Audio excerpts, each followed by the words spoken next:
Bienvenidos, esto es Ciudadanos, un nuevo programa de Tribu Televisión. En esta nueva propuesta televisiva le proponemos conocer a ciudadanos de Las Varillas, de la provincia, del país, ciudadanos del mundo que se han destacado por algún talento en especial, alguna trayectoria laboral en especial. Y esa es la propuesta, conocer la historia de vida de estos ciudadanos. En este primer programa le presentamos una entrevista realizada por Gabriel Peloso al profesor Oscar Valeto, un emblema del Instituto Parroquial Gustavo Martínez Zuviría, rector de ese colegio, con una trayectoria laboral de más de 40 años en esta institución de la ciudad. Además, un símbolo en la ciudad de Las Varillas. Conocemos un poco más acerca de este ciudadano. Esperemos que lo disfruten. Estamos saliendo de Córdoba hacia Las Varillas con Oscar Valeto, un varillense por adopción. Por adopción, exactamente. ¿Dónde nació Oscar? Y nacimos en la provincia de Santa Fe, todos los Valetos, mis hermanas y mi hermano, en el campo fue nuestro nacimiento. Antes no iban a los consultorios las mamás cuando esperaban familia. El campo French, próximo a unos pocos kilómetros de la localidad de María Juana. ¿Cuántos hermanos son? Y mi hermano mellizo, parto múltiple, y dos hermanas, una que está en San Jorge y la otra que está ahora, estuvo en la zona rural de Alicia mucho tiempo y ahora vive en la ciudad de Córdoba, Lidia y Salina. O sea que son 4 hermanos. 4 hermanos, sí. 2 varones y 2 mujeres. Y 2 mujeres. Bien.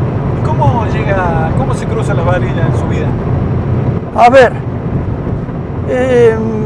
mi papá junto con los 6 hermanos, eran 7 hermanos varones, ninguna mujer, vivieron en esas familias numerosas, ahí en María Juana, en una casa rural que todavía está reformada. Casi todos se casaron ahí, viviendo en una casa común, una larga galería, con las habitaciones para cada matrimonio a lo largo de la galería. Y algunos se fueron yendo, y mi papá desde la juventud tuvo afición por la electrónica, para decirlo así en forma amplia, y la mecánica. Él a los 18 años había construido ahí en la zona rural, en la zona, la primera radio galena. Esto estoy hablando por allá por el 1920, que los italianos que ocupaban esa región medio desconfiaban, porque al ver ese aparato que transmitía voces a larga distancia veían como una especie de brujería. Y bueno, se casó con mi mamá, que era de La Playosa, de una familia de ahí, de los Novareses, y se separó de la familia junto con otros 2 hermanos. Uno fue a vivir a la Cruz de Canamuchita y otro a San Martín de las Escobas, y mi papá se fue para La Playosa. Se casó y tuvo un taller ahí con un despacho de nafta. La firma Texaco era, me acuerdo, Texaco. Con el tiempo, bueno, más o menos ganó su prestigio en mecánica y lo buscaron en Alicia, de la casa Gilardoni, don Fulvio, un hombre muy prestigioso, que se fue a vivir a Rosario. Y estuvo ahí atendiendo el taller y la estación de servicio YPF, muchos años. Después, vivió ahí, se independizó mi papá. En sociedad con don Luis Ense tuvieron la usina de Alicia, que era a corriente continua, todavía no nos había llegado ahí la alternada. Y con mi hermano nos fuimos al seminario de Jesús María, por allá, no, de La Playosa nos fuimos a Alicia, en el 47. Y en el 52 con mi hermano nos fuimos a Jesús María al seminario menor. Estuvimos ahí haciendo el secundario, un bachillerato humanístico, con una formación así en disciplina muy rigurosa, pero a la vez con una extraordinaria libertad que nos daban los sacerdotes que habían ahí, que eran superiores y a la vez padres, porque nos fuimos a los 12 años. En aquel momento en que las comunicaciones eran muy difíciles, el camino de Alicia hasta un gran tramo para venir a Córdoba era de tierra, tremendo, así que nos veníamos en tren y nos veíamos con nuestros padres una vez al año. Y estuvimos en el seminario menor, mi hermano dejó antes el seminario, se vino a Alicia, yo también por unos meses hasta que me fui a la milicia y después nos fuimos a Villa María a hacer el profesorado. Bien. ¿Y ahí hacen el profesorado? Hicimos el profesorado en el Víctor Mercante. Mi hermano terminó un año antes que yo. Cuando se recibió se fue a Alicia con su flamante profesorado de matemática, física, homografía, y la ironía, el único espacio que tuvo él por un tiempo era ser profesor de educación física. Bueno, trabajó bastante bien, más o menos se hizo conocer hasta que el padre Mensa, con la cooperadora escolar, que tenía una cooperadora que trabajaba muy bien, lo fueron a buscar y se vino como director a que él subiría. Por supuesto, yo lo visité un par de veces aquí, mientras yo terminé un año después por la milicia, y ya antes de recibirme, el padre Mensa me había hablado porque lo fuimos a saludar, y me incorporé al Subiría y todavía no había hecho las prácticas docentes, así que por allá en el 65, 66. Así que mientras daba clase me iba a la mañana a hacer las prácticas a Villa María y me recibía y empezamos, ¿no? Mi hermano en el 65 y yo a fin del 65, porque en el 66, en enero y febrero, empezamos a dictar cursos de apoyo para los estudiantes que tenían que rendir materias previas. Y lo dábamos no solamente para los alumnos de Subiría, sino para todos los otros estudiantes de las varillas que debían materias, así, abriéndonos a la comunidad. Y así empezamos con el colegio. ¿Y usted es profesor de qué se recibió? De castellano, literatura y latín. ¿Y esas materias? ¿Usted no tuvo que empezar a dar educación física, por ejemplo? No, yo vine a las varillas y empecé con 14 horas. En aquel momento todavía no estaba el ciclo completo del secundario, porque el padre Mensa lo había iniciado en el 63, así que, bueno, como mi hermano, ¿no es cierto?, los cursos reconocidos pedagógicamente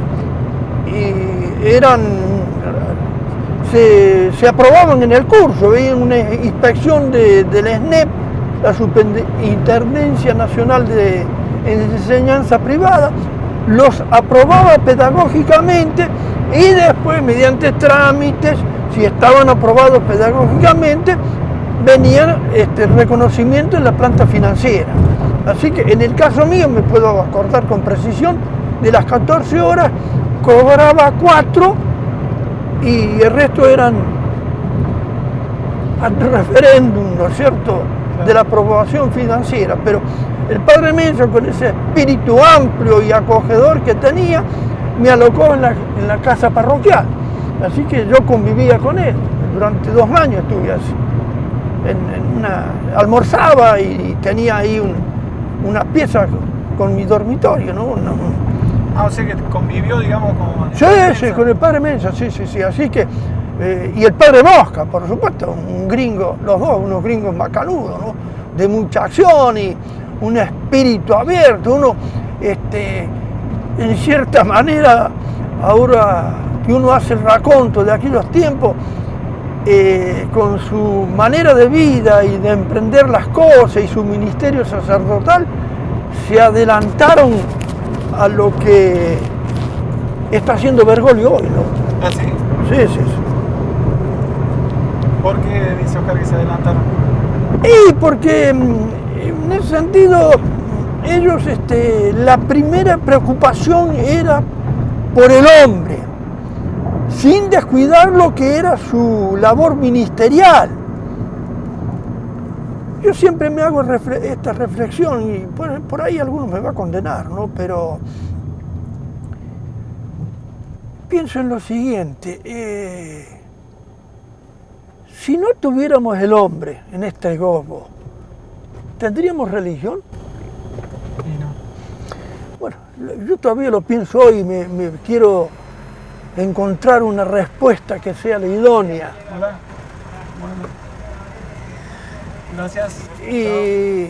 Y bueno, el principalismo en definitiva está en el hombre. Y Mesa pensó en eso. Yo me acuerdo, el Abbé Pierre, un cura francés que trabajó mucho con los pobres y los desheredados, decía siempre: yo no le puedo hablar de Dios a un hombre si le falta la camisa. Y en esa tesitura está Bergoglio, lo que yo puedo, digamos, Francisco, en este momento. Entonces, y bueno, el fervor religioso venía después, de que él atendía las necesidades. Por eso empezó atendiendo a los ancianos, a los niños y a los pobres. Y en esa línea fue creciendo uno, un poco que uno venía de una familia de clase media, en donde tanto la mamá como el papá eran laburantes, que yo tengo yo todos los días me acuerdo de mi papá.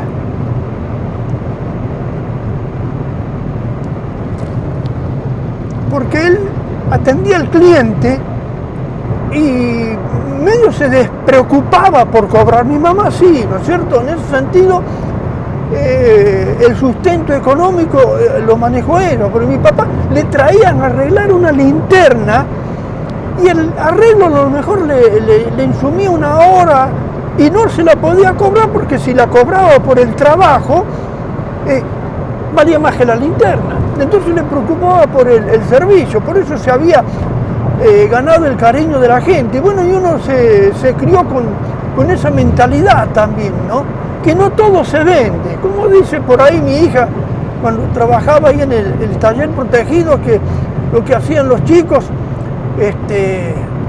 no tenían precio, tenían valor. La Huawei, ¿no? Y yo lo veo en las otras hijas que tengo, y el hijo mío, que están también en esa modalidad, gracias a Dios, que uno agradece que haya venido la iluminación por ese lado. Y bueno, así trabajamos con los chicos. Yo me acuerdo que había una cooperadora, porque estaba la cooperadora escolar, que la tenía el padre Mesa, ¿no? En donde por ahí los que más se afanaban por pagar la cuotita, que era simbólica, eran los pobres y no los que tenían. Me acuerdo de la chica Maya, una chica muy humilde, muy modesta, que se fue del colegio, no porque no le gustara, porque se fue a vivir a otra provincia, que después nos visitó, que vivía con la abuela, que lo único que tenía era una vaca que ordeñaba. Y ella venía todos los meses y pagaba su cuotita. La chica Maya, ahora una mujer mayor, ojalá que la volviéramos a ver. Y así se fue creciendo el Subiría, ¿no? En esa dimensión. O sea que lo que lo hace ciudadano de las Varillas, usted, digamos, el padre Mesa y el Subiría. Claro, y vale la siguiente reflexión. Bueno, el padre Mesa andaba en bicicleta, ¿no es cierto? Y se ganó en ese sentido una figura tremendamente singular, porque aparecía como insólito. Y que un docente anduviera en bicicleta, o que estuviera haciendo dedo allá en la ruta para ir a visitar a los padres de Alicia, porque no había frecuencia de colectivos y porque no teníamos tantos recursos, ¿no es cierto? Se trabajaba mucho gratarola, medio desentonaba. Y ver que, qué sé yo, uno trabajara en la vereda, limpiando la vereda o podando los árboles, o con el padre Mesa bajando los ladrillos de un camión para ir construyendo las aulas, porque algunas funcionaban en la casa parroquial, la vieja casa parroquial, donde ahora está parte del secundario y el terciario, medio algunos decían, che, pero ustedes están para otra cosa, tienen que tener otros que hagan esa tarea, y a nosotros nos gustaba hacerlo, y todo era construir con un sentido pedagógico. Yo me acuerdo que ahora es una cosa obsoleta, cuando mi hermano empezó con el telescopio a pulir el vidrio y a reunirse con los chicos y dar las clases de física con ese vidrio que no sé cuánto le llevó para pulirlo porque era todo manual, y construir los tubos, los espejos, esto y lo otro, y que ahora la tecnología lo superó, porque cualquier cámara fotográfica saca la fotografía de la luna con mejor calidad que hizo ese telescopio. Era con un objetivo de tipo pedagógico. Esas fueron unas clases más excelentes que las que puede dar uno en un laboratorio. Y bueno, todo se construía así. ¿Cómo uno podía despertar el amor por naturaleza sin convivir con la naturaleza? Y bueno, entonces salíamos al campo, empezamos a hacer los campamentos, a hacer el montañismo, etc. Y entonces el sentimiento religioso también iba por ahí, porque una de las consignas que nos había bajado el padre Mensa, y creo que nos buscó porque nos conoció por referencia a dónde apuntábamos con nuestra vida, dice, lo importante acá es el testimonio de vida, no tanto los discursos, no tanto las formalidades, que había catequesis en el colegio, de paso, ¿no? Que lo hacíamos en forma muy incipiente, con madres o gente corajuda que mostraba muy buena voluntad en eso, pero el importante era el testimonio de vida. Y bueno, en eso fuimos creciendo con el Subería nosotros, ¿no? Una experiencia extraordinaria porque nos enriqueció muchísimo y pudimos ir creciendo.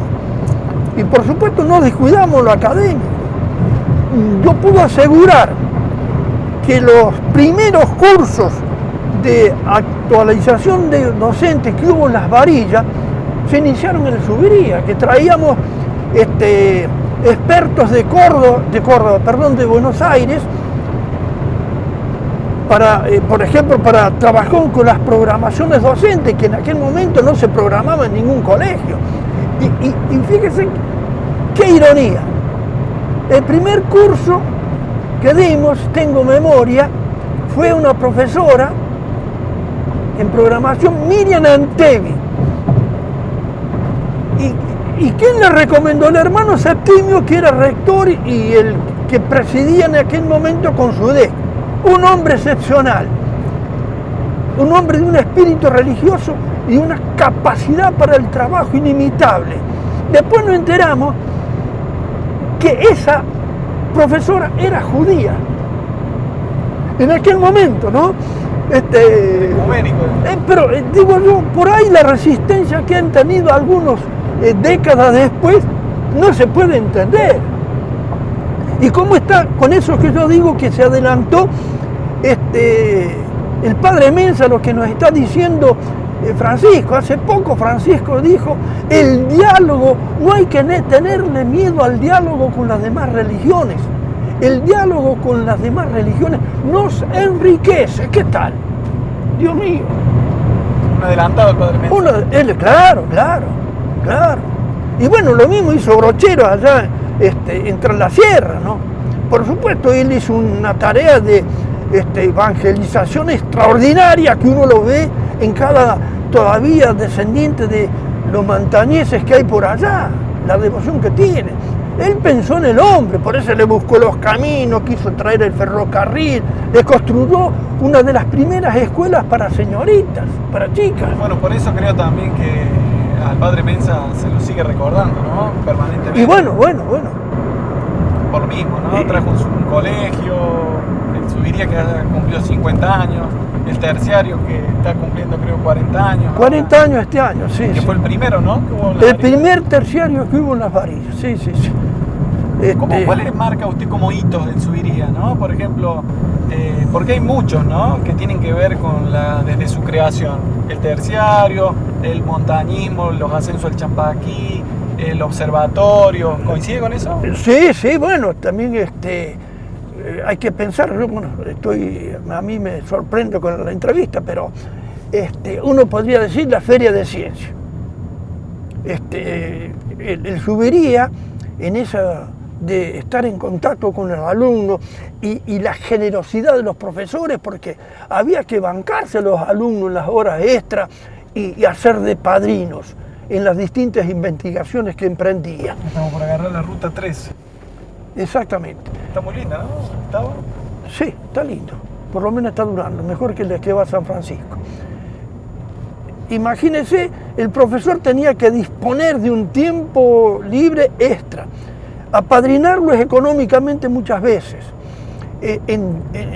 Incluso muchas veces nos teníamos que poner a estudiar porque al investigar en un tema específico, uno por ahí estaba en déficit. Así que consultar bibliografía, viajar, hacer contacto, buscar archivos. Bueno, esa era la manera de aprender. Feria de ciencia. El Subiría se ganó un prestigio a nivel nacional. Tanto que algunos de los stands de investigaciones recibieron el primer premio, ¿no? La creación del Museo de las Varillas Sur, bueno, también en el toda primer premio fue el stand de la Luna. Cuando caímos a Córdoba con ese stand y mostramos la fotografía, el jurado tuvo dudas de que eso hubiera sido hecho en las varillas con el telescopio, que ahora está en el museo, como usted dice. Pero como hubo dudas, mandaron de incógnito algunos astrónomos del IMAS para que verificaran si eso era posible. El stand del museo que usted me pregunta, yo me acuerdo, porque eso fue un trabajo de varios años, se fueron sucediendo distintos alumnos, recibió también para representar a Córdoba en la nacional que se iba a hacer en Tierra del Fuego, que después no se hizo, en aquellos momentos eran difíciles, no se pudo hacer. ¿De qué año estamos hablando más o menos? Y del 70 y pico, pienso. Claro, porque era el tiempo del proceso. El estar de Feria de Ciencia, de la Villa Miseria. Me acuerdo que estaba ahí la chica Culazo, que está ahora en Alicia, con Silvia Ispirra, que se vinieron a hacer trabajo en las Villas Miserias aquí a Córdoba, pero en el proceso esos temas de ciencias sociales estaban condenados. Así que hubo que tener cuidado porque después las supervisiones que venían al Subiría no venían a revisarnos, a ver cómo andamos en lo pedagógico, sino nos controlaban ideológicamente. Había un control. Por eso la historia esta de los cohetes, ¿no? Que eran... En la cohetería. Que fue controlada. Y bueno, después tuvimos que suspender los últimos motores que teníamos de combustible sólido, los entregamos a la policía. Y claro, porque hay que recordar lo anecdótico. Cuando estaba la cabaña aquí en Córdoba, desde un rastrojero mandaron unos cuantos cohetes hacia la gobernación, creo que era. Estaban montados en la parte de atrás, en un rastrojero cubierto con una lona. Y bueno, esos cohetes los podríamos haber armado nosotros. Y desde el aeroclub tirarle, que se a una estación de servicio, suponga. Entonces entregamos los cohetes. Sobre todo porque nos sentíamos vigilados, ¿no? Y aparte lo demás, ya para hacer más, nosotros hicimos 30 y pico de lanzamiento. Para hacer algo más nos habían dicho, muchachos, tienen que ir a Chamicá, donde ahí estaba la plataforma en donde se lanzaron cohetes ya de alto nivel. ¿El Champaquí, Oscar, cuál fue la primera vez que fueron? ¿Cuándo fue la primera vez? Uy, ya debe hacer como 30 años. Sí, puede ser, sí, 30 años, sí. Que hicimos la primera excursión de reconocimiento con Cleto Mainar y mi hermano, ¿no? Porque escribíamos a todos lados, no había información ¿cómo diablo hacemos para llegar? ¿De dónde está la salida?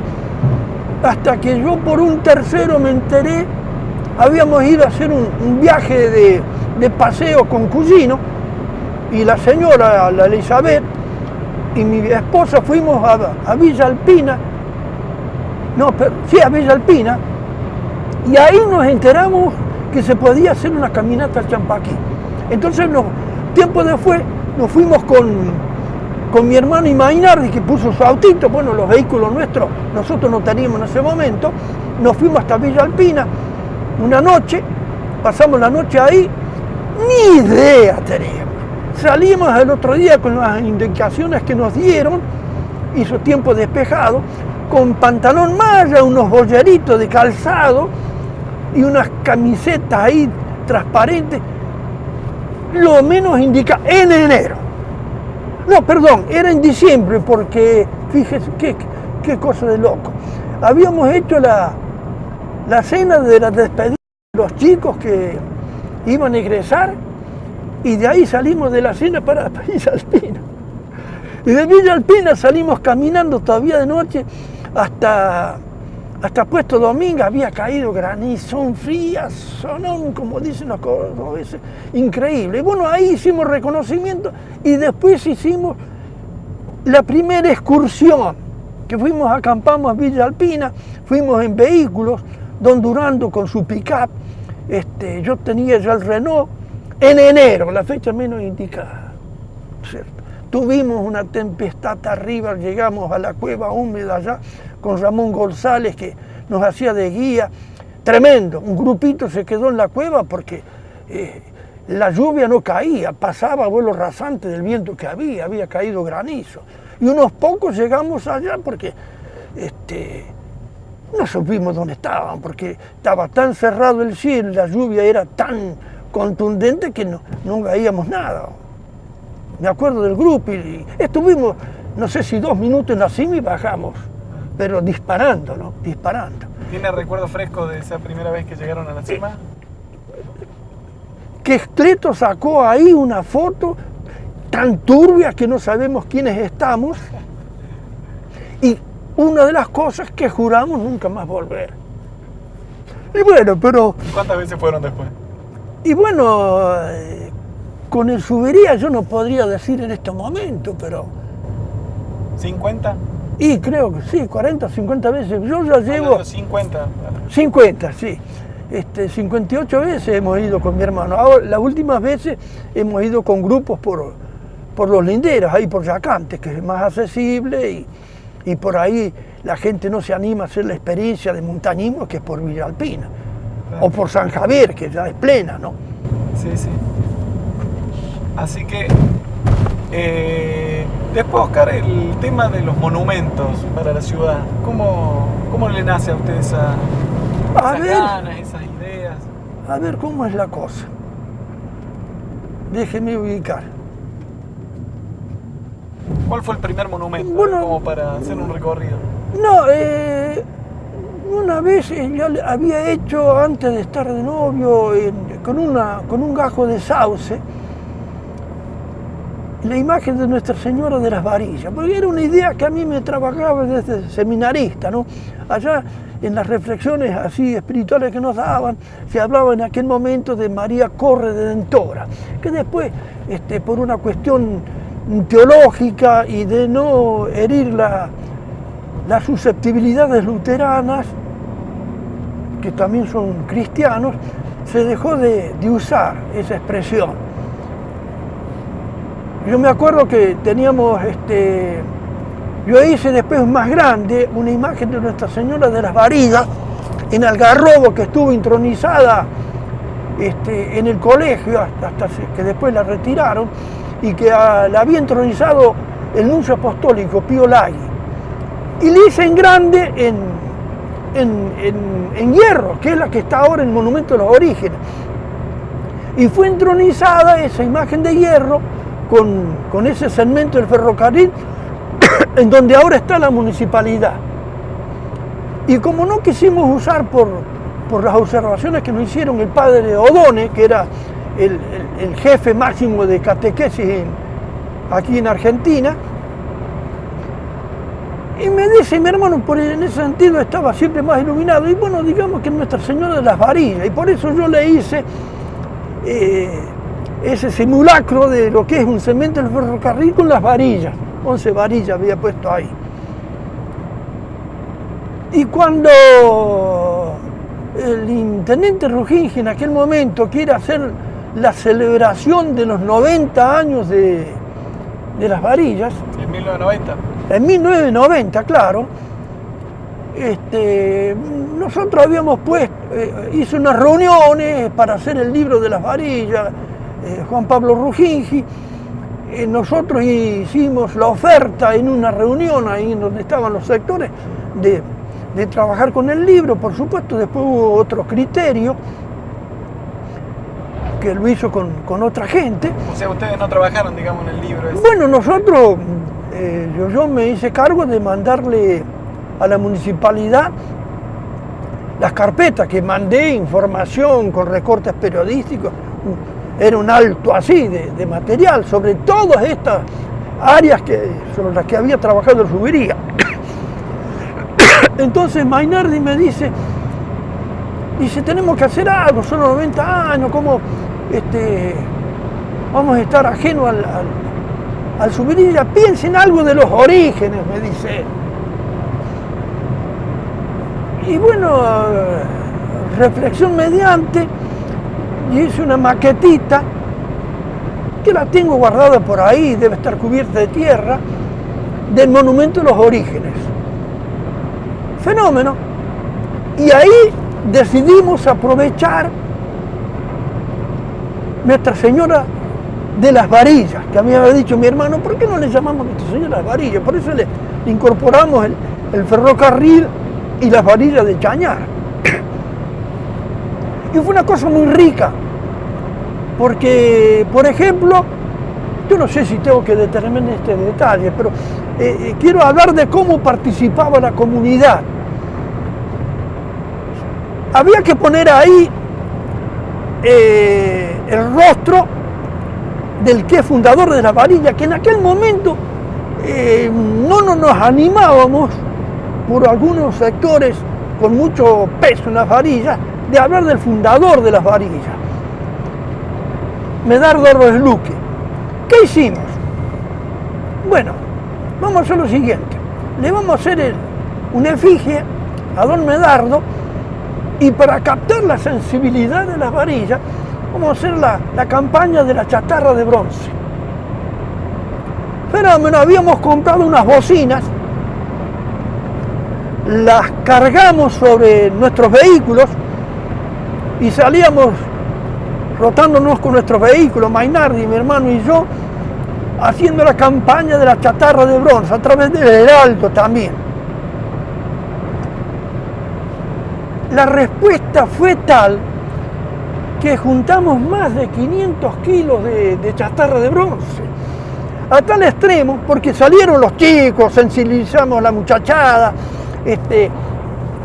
fijamos un día para recorrer las varillas por sectores, estaban los profesores que dividieron en área las varillas, cada chico con la calle que tenía que recorrer, pero fíjese cómo fue la cosa tan hasta emotiva.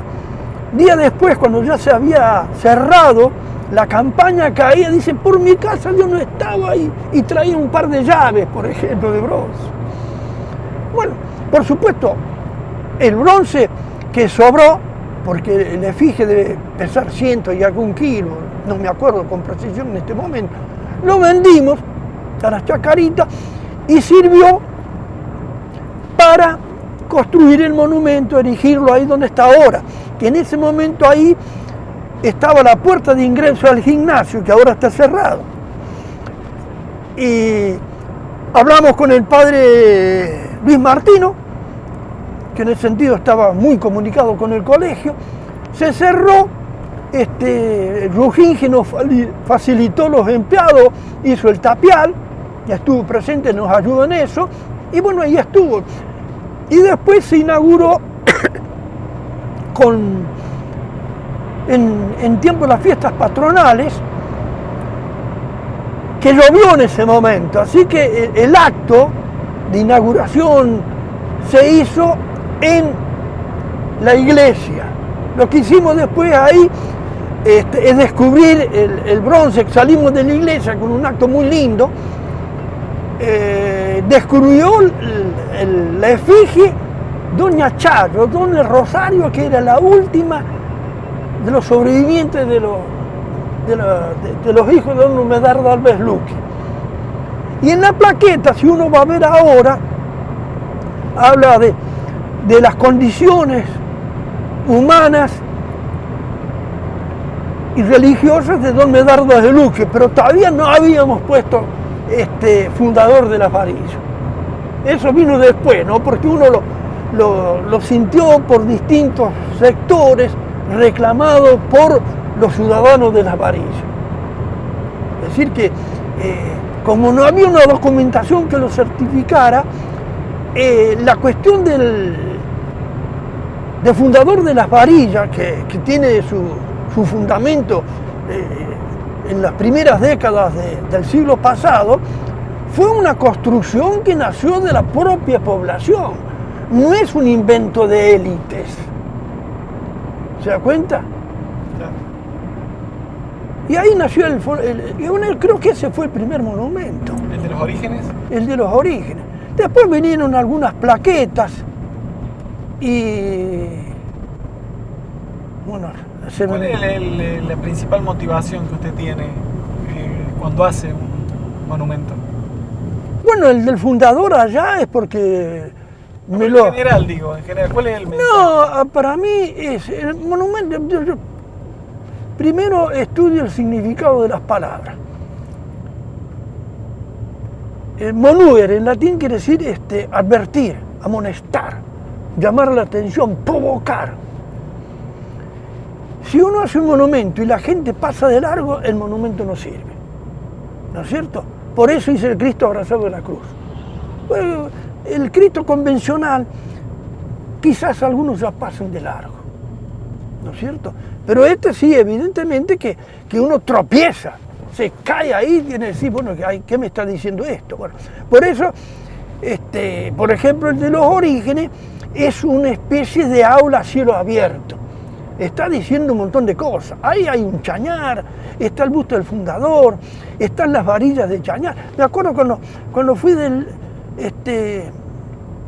Ente a pedirle ese algarrobo donde dice las varillas, ese cartelón arriba, yo fui con la maqueta para decirle cómo quería más o menos la placa esa del algarrobo. Sí.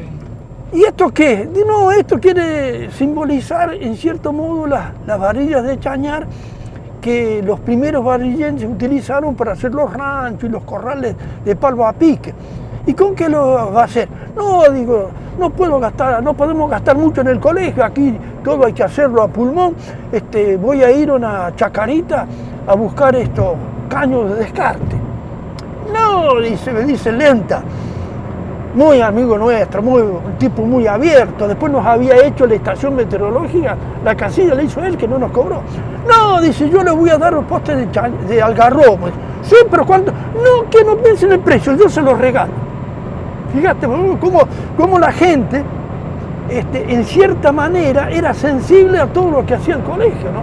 A través de lo que transmitían los alumnos y los profesores, porque hay que admitir que los profesores que empezaban trabajando gratis tenían un espíritu de servicio impresionante.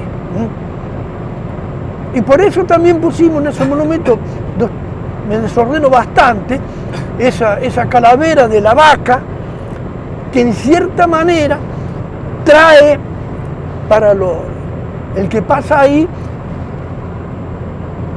que la gente reflexione sobre la doble versión de los orígenes de las varillas.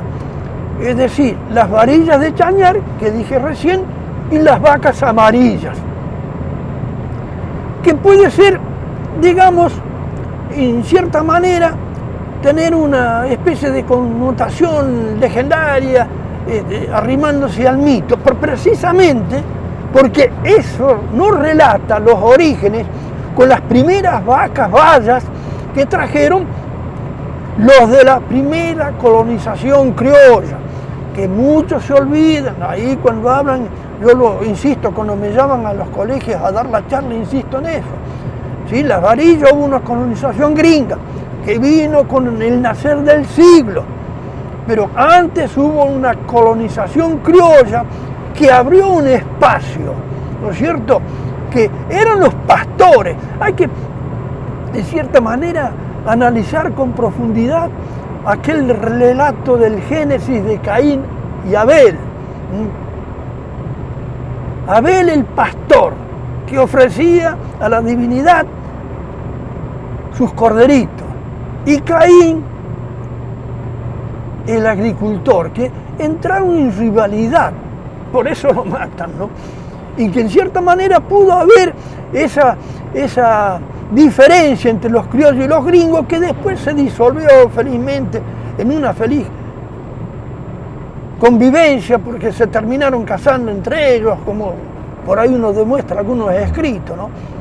Es decir, cómo las vacas y amarillas y las varillas de Chañar nos explican con una diafanidad impresionante cómo hemos nacido como pueblo, ciudad, después nosotros, ¿no? Con la cara y la cruz de la misma moneda.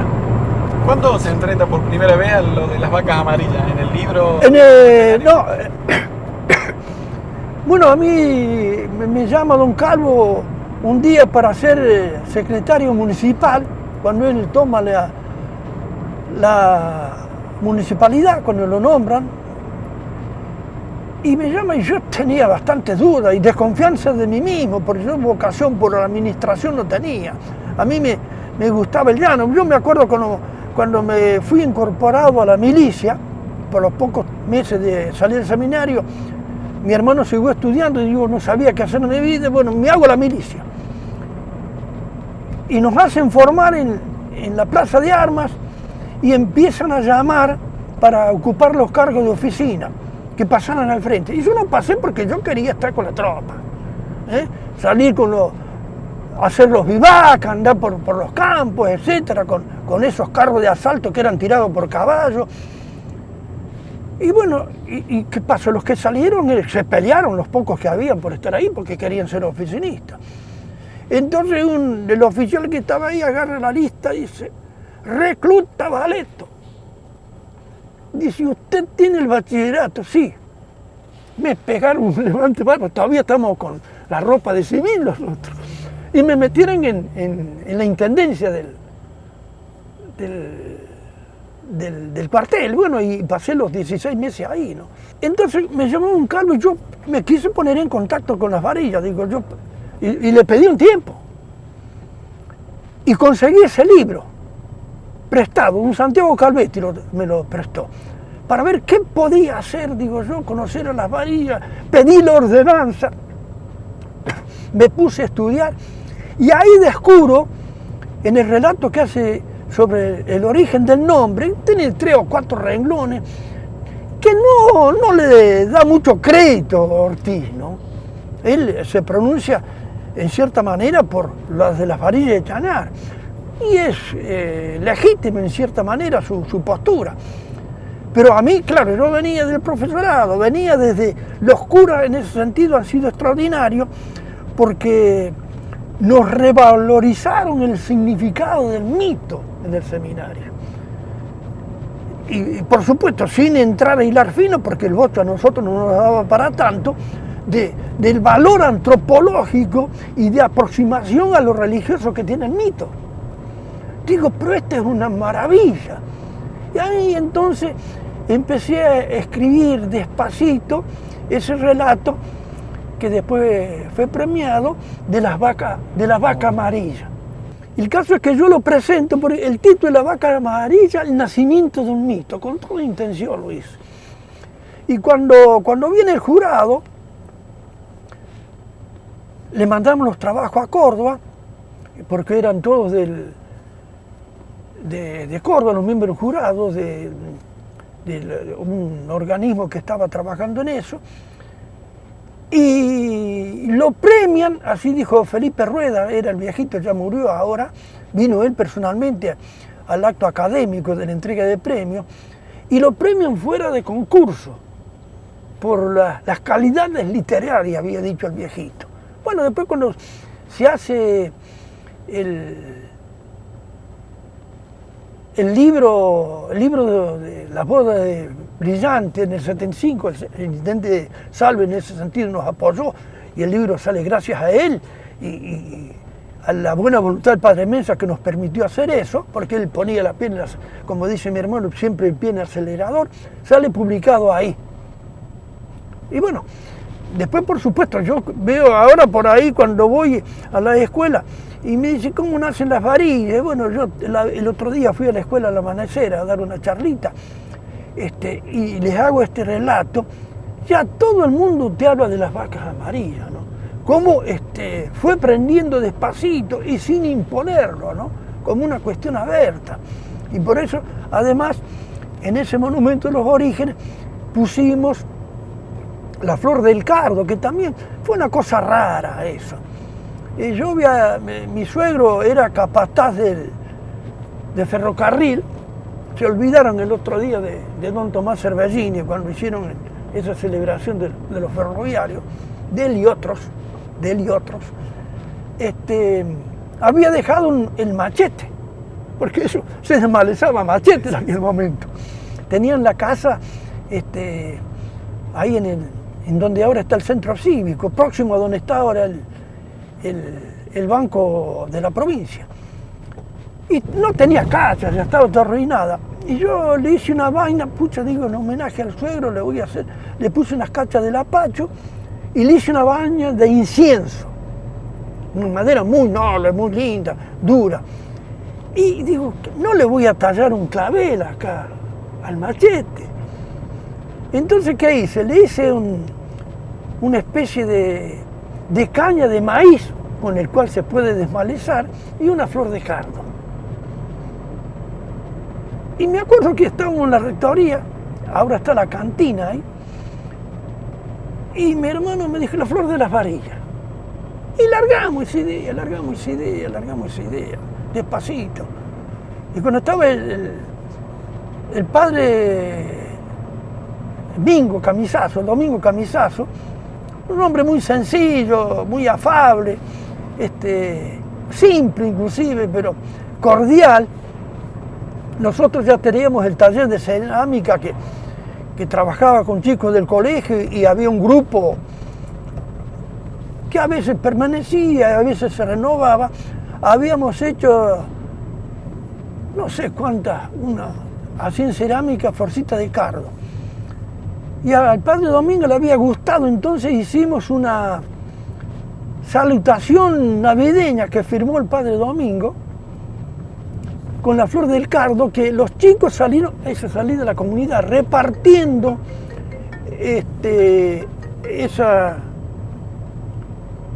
esa carta y la florcita de cardo. Me acuerdo que uno de los contenidos de la carta, por supuesto era navideño, no hablaba como Flor de las Varillas, pero ponía el acento en lo siguiente, en la figura navideña que en cierta manera nos trae la salvación, la redención con el cielo, que es la parte lila, azulina, rojiza, y la corola, que es la de espinas, que es la vida un poco que nos da, ¿no? La cuna y lo que viene después. En eso ponía, no sé si tendré por ahí esa nota. El padre Domingo firmó y repartimos. Por ahí todavía veo algunas colgadas, ¿no? Sí, con el taller. Con el taller de cerámica, sí. Es decir, Oscar, que hablamos de Nuestra Señora de las Varillas, claro, de la Flor del Cardo, del fundador, del fundador, de la planta de Chañar. de las varillas. O sea, claro, que ya va a cumplir prontito unos 20 años que está ahí, está esbelta. El padre Mensa, claro. Como un recorrido de su vida varillense, sí, es decir, sí, de un ciudadano varillense. Sí, yo creo que el padre Mensa es esas figuras que no desaparecen, sino que va creciendo. Yo salgo a la calle por ahí y alguna gente evoca su imagen, ¿no? Uno por ahí es un hombre Me acuerdo que algunos querían, en cierta manera, descalificar su obra y le decían el cura del ladrillo, a tal punto que eso llegó hasta su patria natal, Italia, el prete del Matone. Pero él estaba lleno de espiritualidad. Cada ladrillo que iba por ahí y que lo acompañó siempre el padre Primo Mosca, que era un gringo así de un impulso impresionante, muy sanguíneo, así casi atropellador, tenían alma, ¿no es cierto? A veces uno pasaba por la Plaza San Martín, que era otra, y él estaba ahí sentado con el rosario en la mano, con el rosario, y ¿qué tal, hermano? Y con una simplicidad total, hombre, y uno veía el espíritu del Evangelio. Yo estoy leyendo, y la recomiendo de paso, ¿no? Si alguno quiere comprar una Biblia y se consigue en Córdoba muy barata, muy accesible, la que comenta y ha traducido un gran español alemán, Luis Alonso Schockel.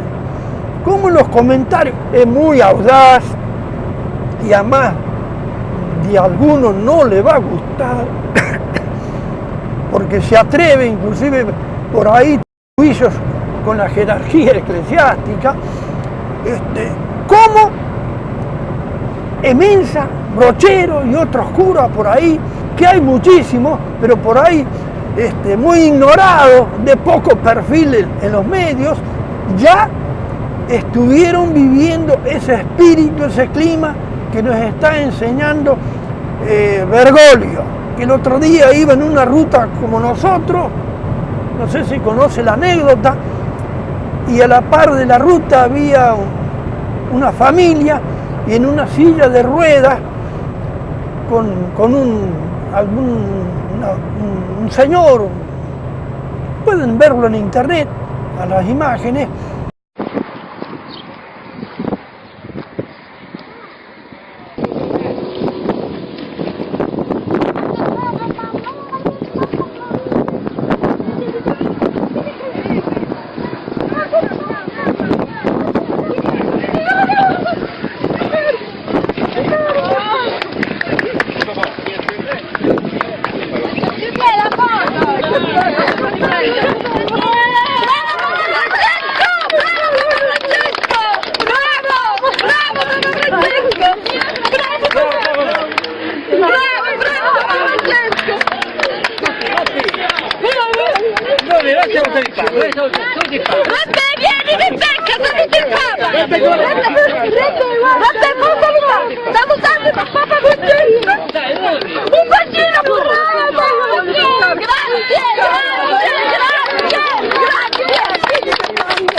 Que estaba en una silla de ruedas y Bergoglio, Francisco, hizo parar el vehículo y le dio un abrazo, ¿no es cierto?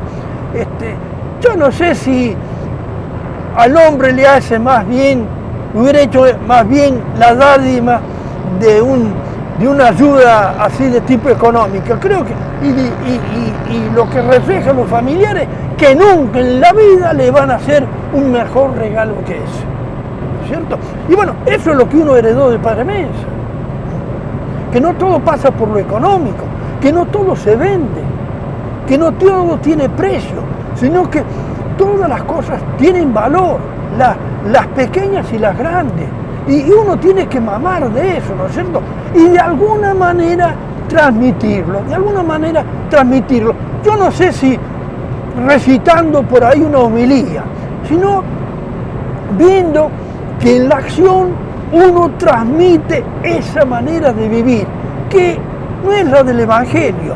Ahí decía, yo leí esta mañana una nota que hace Schockel en San Mateo, cuando habla del juicio final, que habla de que, bueno, que Dios no nos va a tener cuenta. No dice si fuimos a misa, si no fuimos a misa, si cometimos este pecado, nuestro pecado, si no hemos dado de beber, si no hemos dado de comer. Y esto, dice, eso rebasa, excede lo que es el tema de una confesión religiosa, sino que va a lo que yo decía recién, al principalismo, que es el hombre. Y ahí está el Evangelio también, aunque no sea creyente. ¿Qué tal? Dios mío, esta mañana leí eso antes de salir de viaje. Eso, digo, es para pensarlo, para meditarlo. Por ahí a veces, por respetar a lo que es la regla, lo formal, olvidamos lo que es lo humano. Por ejemplo, pasar de largo porque tengo que ir a misa cuando hay un tipo herido en la ruta. El buen samaritano, que era un enemigo del herido, se paró. En cambio, el levita, que pertenecía, digamos, a la clase sacerdotal, el sumo sacerdote, pasaron por la otra orilla, lo esquivaron y siguieron de largo, porque tenían que ir al templo. En cambio, el samaritano no es nada de eso. Lo recogió, lo lavó con vino, lo dejó en una fonda, en una casa de pensión, digamos, y le dijo, mira, atendelo bien, yo voy a venir de vuelta y cuando vuelva te voy a pagar la diferencia. Más o menos. Impresionante, hombre, impresionante. Bueno, Oscar, le agradezco la compañía de este viaje, espero que le haya gustado la nota. Sí, yo espero no haberlos aburrido, porque por ahí como la cosa no está programada, uno se embala por algunas cosas que en forma inmediata lo asaltan y por ahí puede haber omitido cosas que son más importantes, ¿no?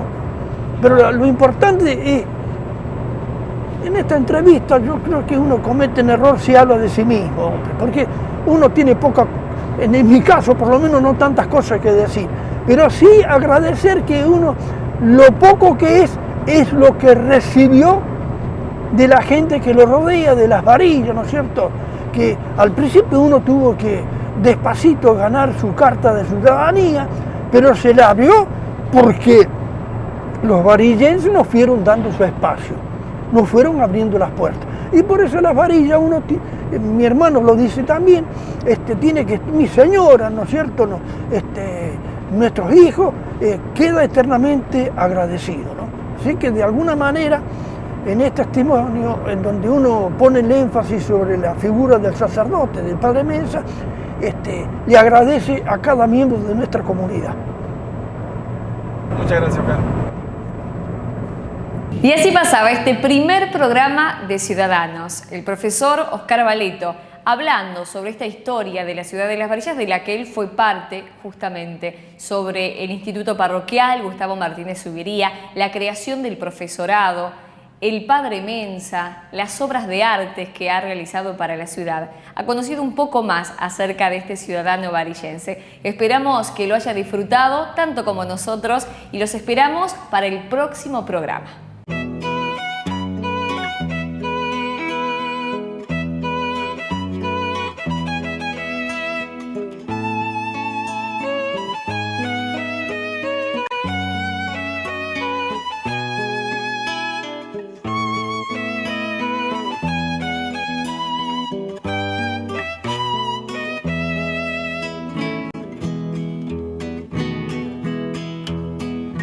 Flores de cardo yo quiero, porque aguantan sin desmayo, encienden en pleno mayo, hermosas como en enero, encienden en pleno mayo, hermosas como en enero.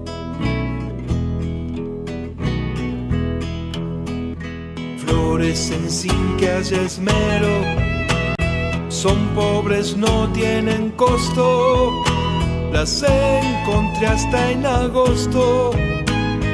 Flores de cardo yo quiero, las encontré hasta en agosto. Flores de cardo yo quiero.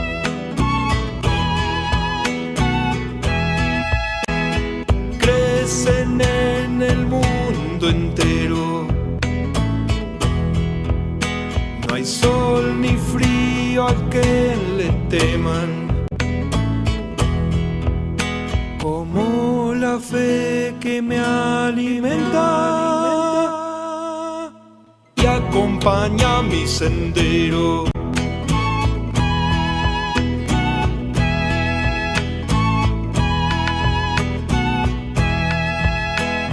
Sacan de la tierra espina muy aguda y lacerante, mas sobre el tallo arrogante flor de azul el cielo inclina, mas sobre el tallo arrogante flor azul el cielo inclina.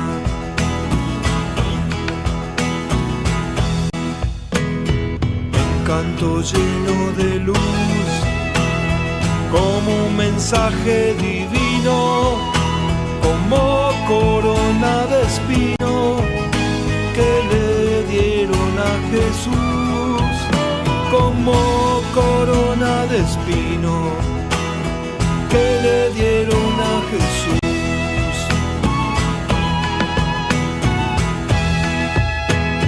Crecen en el mundo entero, no hay sol ni frío al que le tema, como la fe que me alimenta y acompaña mi sendero.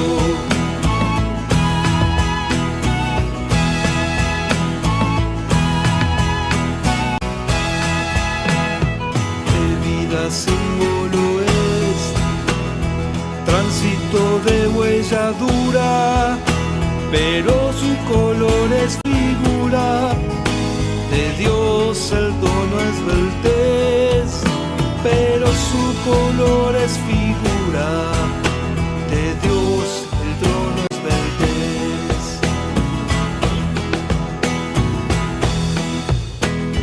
¿Qué sé yo en qué fecha muero? En invierno, primavera, en diciembre quizás fuera, flores de cardo yo quiero, en diciembre quizás fuera, flores de cardo yo quiero.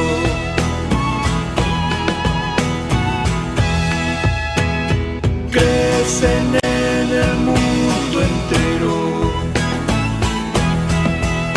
no hay sol ni frío al que le tema,